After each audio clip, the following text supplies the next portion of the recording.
Salut, c'est Clément, de retour pour une nouvelle vidéo FAQ qui répondra à la question de Fab qui est comment croire en ses projets.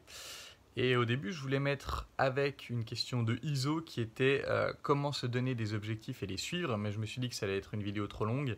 Et donc, la prochaine vidéo, ce sera celle qui répond à la question de Iso.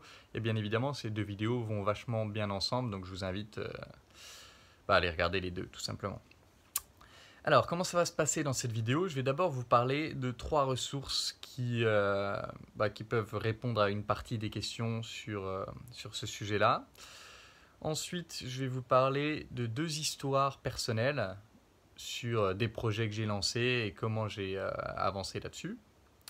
Et puis ensuite, on va aller plus en profondeur sur tenter de répondre à cette question. Enfin, plus en profondeur, je sais pas si ce sera plus profond. On va dire plus directement sur la question de comment croire en ces projets que j'ai un peu inversé en pourquoi tu y crois pas. Mais bon, on va voir ça tout de suite. D'abord, les trois ressources que j'ai notées. Alors la première, c'est, d'ailleurs je vous les mets dans la description. La première, c'est un article que j'ai écrit sur mon site perso qui s'appelle « La flemme n'existe pas ». Parce que gros problème par rapport au projet qu'on a, la difficulté qu'on peut avoir à y croire ou à avancer, c'est ce qu'on appelle la flemme. Et donc vous allez voir dans cet article pourquoi je pense que la flemme n'existe pas et bien sûr comment vous pouvez avancer sur cette question-là si vous pensez avoir la flemme.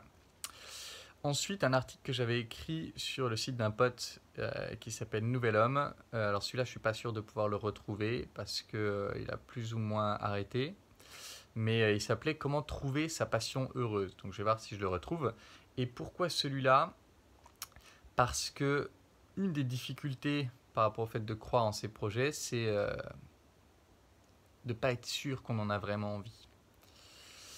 Et dernière ressource, c'est une interview qui a été, une interview de moi par un de mes potes qui s'appelle Michel et qui a un projet qui s'appelle Heroes Tribune. Et donc il fait des podcasts où il interviewe des gens et leur pose des questions sur comment ils ont lancé leur business. Et vous pouvez aller checker ça. Oui, d'ailleurs, il y a aussi deux... je ne sais plus où ils sont, ceux-là. Ah si, ils doivent être sur cette chaîne, dans les playlists, dans la page d'accueil. Si vous descendez à conférences, il doit y avoir, je pense, une playlist conférences. Et c'est deux conférences que j'ai faites en Belgique où je parlais de comment j'ai fait mon business, je parlais de certains éléments liés au business. Donc ça, vous pouvez le retrouver directement. Ok, c'est tout pour les ressources. Ensuite, les histoires. Donc la première histoire que j'ai notée, c'est mon projet Coaching Aventure. Alors, à cette époque-là, j'avais commencé un coaching avec Bob Schwenkler, qui est un coach masculinité, tout ça, mais avec qui on parlait aussi pro.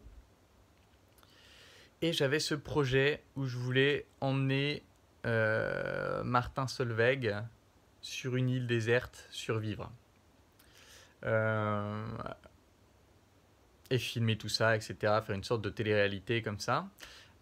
Pourquoi lui? C'est parce que je trouvais qu'il représentait bien à l'époque, je dis à l'époque parce que je ne sais pas s'il est encore très actif dans la production en ce moment, mais il représentait bien l'esprit créer du son pour donner du bonheur aux gens. Et du coup, c'est pour ça que je voulais que ce soit lui. Et puis le côté survivre sur une île, je trouvais ça toujours stylé comme projet. Comme j'aime bien aller dans des endroits un peu reculés. Et ouais, je trouvais que c'était une manière de promouvoir des côtés développement personnel, mais de manière plus populaire. Et donc j'avais ce projet-là. Et j'en ai parlé, il me dit bon, c'est bien d'avoir un projet grand qui fait rêver, mais le truc c'est que quand tu as un projet tellement grand comme ça, tu as tendance à être débordé, à être paralysé par ce projet parce que tu ne sais pas vraiment quoi faire. Comment tu parles à Martin Solveig, comment tu l'atteins, comment tu le motives, comment tu gères le projet derrière, comment tu gères les assurances, etc. C'est un truc immense à gérer. Et donc, ce qu'il m'a dit, c'est est-ce que tu pourrais pas trouver... Ah oui, parce que bien entendu, il y a la question de t'es même pas sûr que ça te plaira. Et donc l'idée, c'est est-ce que tu peux pas trouver une sous-version de ce projet, et une tellement petite sous-version, une tellement sous-sous-sous-version que tu peux la faire demain, que tu peux la faire ce week-end, que tu peux la faire la semaine prochaine. Et donc, en réfléchissant, je me suis dit, je pourrais aller explorer une zone pas loin. J'ai eu une idée d'aller d'aller à une cascade près de Strasbourg et d'aller en gros se foutre sous la cascade, sous l'eau gelée et d'essayer de tenir, d'affronter un peu la peur du froid notamment et le sentiment que quand tout tombe sur la gueule, aller affronter ce sentiment-là. Et donc j'ai proposé à quelques potes autour de moi qui étaient chauds, gratuitement. C'était c'était une sorte de coaching aventure. Donc l'idée c'était aussi de coacher sur le chemin, de coacher pendant la randonnée, ou de réfléchir coaching pendant la randonnée. Et, euh, et voilà, j'ai proposé à des potes et il y en a deux qui étaient chauds et donc on a fait ça ensemble. Euh, donc un petit coucou à James et Arthur s'ils regardent ces vidéos. Euh, donc voilà, on a fait ça et c'était très cool. Ça m'a vraiment beaucoup plu, beaucoup amusé. Et du coup, la question suivante c'était ben, ok, est-ce que je peux envisager un projet un petit peu plus gros, juste un tout petit peu plus gros, qui aille dans le même sens. Et donc le projet un tout petit peu plus gros, ça a été de dormir une nuit dans un château abandonné et de faire rando pendant 2 jours et des différentes réflexions de développement personnel sur le chemin, etc. Et cette fois, c'était payant, c'était 50 euros. Donc encore une fois, on vise très petit, c'était 50 euros. Et je suis parti avec 6 potes, donc il y avait encore James, il y avait d'autres potes, Thibaut, Johan, je sais plus encore qui il y avait, mais bon, il y avait un certain nombre de potes qui étaient là. Et, euh, et c'était de la bombe. C'était hyper cool, c'était fun, c'était vraiment génial. Et du coup, ok, étape supplémentaire. Qu'est-ce qui pourrait être une étape un peu plus grosse encore? Je ne sais pas s'il y a une étape intermédiaire, mais l'étape un peu plus grosse que j'avais envisagée, c'était euh, en Grèce, euh, faire la rando du mont Olympe, c'est-à-dire grimper la montagne des dieux. Il y avait une partie survie sur une île pendant un jour, pendant 24 heures. J'avais prévu un certain nombre de choses comme ça. Et quand j'ai essayé de le faire, j'ai appris que amener des gens comme ça dans des expéditions à l'étranger et être responsable notamment du logement et ci et ça posait des problèmes légaux. C'est-à-dire s'il arrivait un accident, bah, j'allais en prison. Et donc je me suis dit, bon, est-ce que ce projet vaut la peine que je risque ça? Non. Et comment faire pour ne pas le risquer? Eh bien, il faut avoir le statut d'agence de voyage. Et puis là, c'était une merde immense pour avoir ça. Ça coûtait hyper cher. Et du coup, je me suis dit, bah, non, ça vaut pas le coup. Le rapport plaisir-risque vaut pas le coup. Et du coup, j'ai laissé tomber ce projet. Et j'exclus pas de faire de nouveau des petites versions. Mais en tout cas, les grosses versions, c'est exclu. Et donc, ça m'a permis de croire suffisamment dedans pour avancer jusqu'au stade où je me suis rendu compte que la suite ne m'allait pas. Et donc, j'ai plus de doute par rapport à ce projet. J'ai juste, voilà, si je peux faire des petites expéditions cool, je pense à un ancien client, coucou à Sylvain, s'il regarde cette vidéo, qui proposait de faire un truc dans les gorges du Verdon. Ça, c'est probable que ça arrive un jour. C'est probable que ça arrive dans quelques années, dans les quelques années à venir.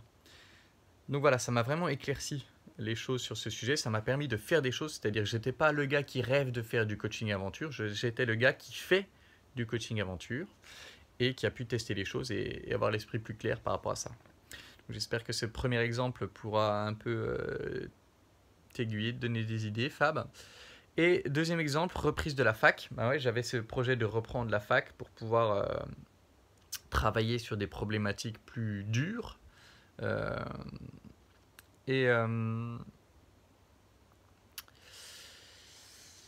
et du coup, ce que je me suis dit, c'est bon, je suis censé faire 5 ans pour devenir psy, m'engager sur 5 ans alors que je sais même pas si ça va me plaire, je sais même pas si j'aurai le niveau, parce que ça fait 5 ans que j'étais plus à la fac, donc je peux pas m'engager sur ce projet-là, d'autant plus que voilà, je sais pas si ça me plaira, je sais pas si j'ai vraiment envie de faire ça. C'est une idée, mais peut-être c'est une idée à la con.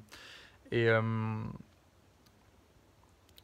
et du coup, bah, toujours cette question de est-ce que je peux envisager un truc plus petit? Eh bien, la réflexion que je me suis faite, c'est je m'engage sur 6 mois.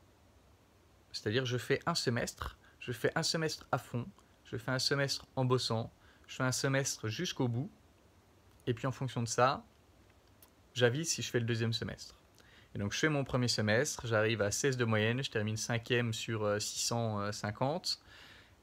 Non seulement je me suis prouvé que j'avais le niveau, que j'étais balèze, et en plus, bah, ça m'a plu. J'ai trouvé ça intéressant, j'ai appris des trucs cool, j'ai rencontré des gens sympas, etc. Donc je me suis dit, ok, je fais le deuxième semestre.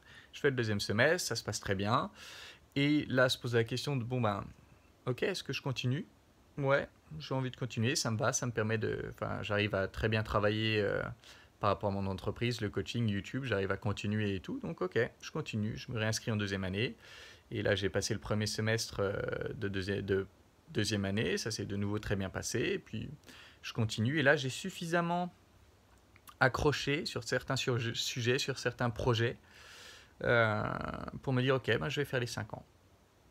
Mais si je ne m'étais pas accordé la possibilité de faire juste 6 mois, je ne l'aurais pas fait. Parce que je me serais dit, non, mais 5 ans, c'est trop long, si ça se trouve, ça va me faire chier, etc. Donc, je me serais découragé, je n'aurais pas cru dans le projet parce que je voyais ça comme trop long et pas certain, etc. Alors que de m'autoriser à faire un petit bout du projet, ça m'y a donné goût, ça m'a permis de faire un petit bout de plus jusqu'à ce que j'y ai suffisamment goût et que j'ai suffisamment de croyance dans mes capacités à réussir pour pouvoir y aller à fond et aller au bout du projet. Et là, je vois que cette vidéo fait déjà 11 minutes 45. Donc, le problème, c'est que comme je filme toujours avec mon téléphone parce que ma caméra est à Stras, je ne peux pas uploader des vidéos de plus de 15 minutes avec le téléphone. Donc, ce que je vais faire, c'est que je vais faire une pause. Je vais uploader ça qui sera la partie 1 et je vais tourner la partie 2 qui concernait donc plus voilà, adresser directement ce qui pourrait être ta difficulté par rapport au fait de croire en tes projets. Voilà, j'arrête cette vidéo et je la reprends tout de suite avec la deuxième partie.